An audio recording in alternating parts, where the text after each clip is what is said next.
ನಮಸ್ಕಾರ ವೀಕ್ಷಕರೇ, ವಿವಾ ನ್ಯೂಸ್ಗೆ ಸ್ವಾಗತ. ಇದು ಸುದ್ದಿಗಳ ಡಬ್ಬಿ.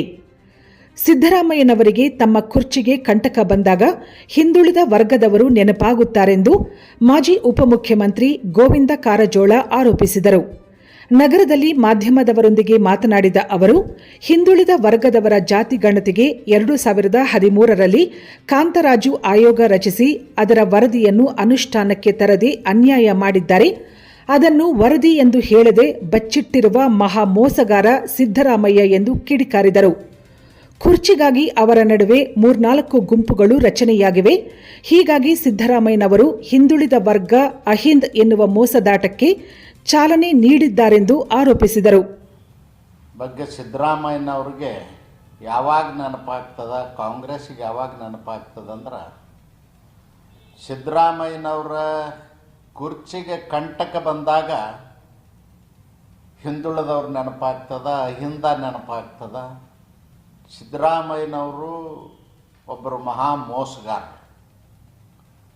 ಜಾತಿ ಗಣತಿಗೆ ಮಾಡತಕ್ಕಂಥ ಅಧಿಕಾರನೇ ರಾಜ್ಯ ಸರ್ಕಾರಕ್ಕೆಲ್ಲ 2013ರಿಂದ 2018ರವರೆಗೂ ಮುಖ್ಯಮಂತ್ರಿ ಆಗಿ ಕಾಂತರಾಜ್ ವರದಿ ಆಯೋಗನ ನೇಮಿಸಿ ಅದನ್ನು ಅನುಷ್ಠಾನಕ್ಕೂ ತರಲಿಲ್ಲ, ತಿರಸ್ಕಾರನೂ ಮಾಡಲಿಲ್ಲ, ಮತ್ತು ನಾಡಿನ ಜನತೆ ಮುಂದೆ ಅದು ವರದಿಯನ್ನು ಇಡಲಿಲ್ಲ. ಅದು ಬಚ್ಚಿಟ್ಟು ಈಗ ಮತ್ತೆ ಅವರಲ್ಲಿ ಕಾಂಗ್ರೆಸ್ನವರಲ್ಲಿ 3-4 ಗುಂಪುಗಳಾಗಿ ಕುರ್ಚಿ ಕಾದಾಟ ನಡೆದದ. ಅದಕ್ಕಾಗಿ ಹಿಂದುಳಿದ ವರ್ಗದವ್ರನ್ನ ತೋರಿಸಿ ಒಂದು ಮೋಸದಾಟ ಹೂಡಿದ್ದಾರೆ. AIC ಹಿಂದುಳಿದ ವರ್ಗಗಳ ಸಭೆ ಮಾಡ್ಯಾರ ಸರ್. ಅದರೊಳಗೆ ರಾಹುಲ್ ಗಾಂಧಿ ಅವರಿಗೆ ನ್ಯಾಯ ಯೋಜನೆ ಅಂತ ಬಿರುದು ಕೊಟ್ಟಾರೆ. ರಾಹುಲ್ ಗಾಂಧಿಗೂ ಹಿಂದುಳಿದ ವರ್ಗಕ್ಕೂ ಏನು ಸಂಬಂಧ?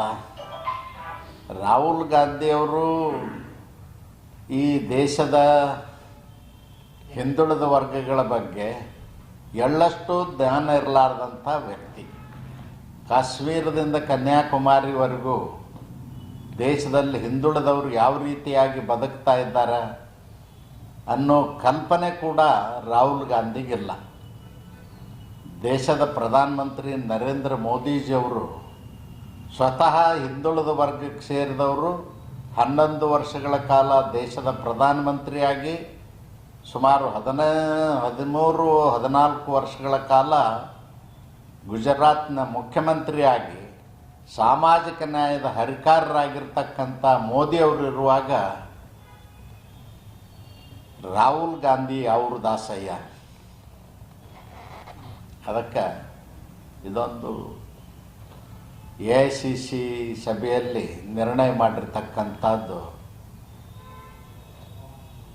ಅವ್ರನ್ನ ಖುಷಿಪಡಿಸೋ ಸಲುವಾಗಿ, ತಾಯಿ ಮಗನ್ನ ಖುಷಿಪಡಿಸೋ ಸಲುವಾಗಿ ಅಂಥ ನಿರ್ಣಯಗಳನ್ನ ಕಾಲಕ್ಕೆ ತಗೊಳ್ತಾ ಇರ್ತಾರೆ.